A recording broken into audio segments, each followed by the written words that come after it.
Ici, à la Régie des timbres-amendes de Tours, 100 000 procédures sont étudiées chaque année et 80% d'entre elles sont en rapport direct avec le parc-mètre. Et bien entendu, c'est le centre-ville qui détient la palme d'or du nombre de contrevenants. Partout, il y a des pôles d'activité, qu'ils soient commerciaux ou festifs. Forcément, le stationnement va être plus difficile et donc éventuellement ces axes-là seront plus verbalisables.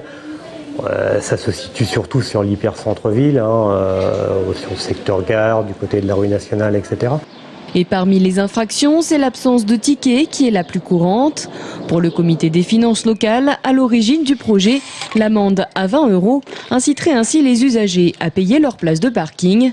Mais dans les rues de Tours, l'évocation de cette augmentation n'est pas très bien reçue.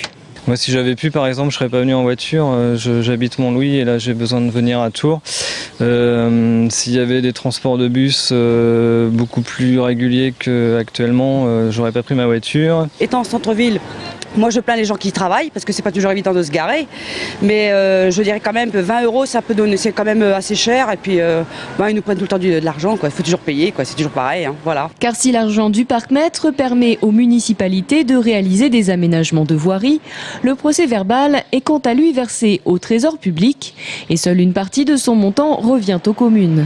Ainsi, même dans les rangs de la municipalité tourangelle, le PV à 20 € laisse songeur. Ça m'apparaît dans la conjoncture actuelle comme étant plus une mesure financière qu'une mesure réglementaire visant à faciliter la rotation du stationnement, puisque c'est l'augmentation d'une contravention de simple police. C'est un moyen un peu facile pour le gouvernement de trouver sans doute des ficelles pour résorber le déficit budgétaire. Reste que pour l'instant, cette amende à 20 € n'en est encore qu'à l'état de projet. Et si elle venait à s'appliquer, elle inaugurerait un bouleversement dans la vie citadine. Depuis 1986, le montant de ce PV n'avait jamais été touché, y compris au moment du passage à l'euro.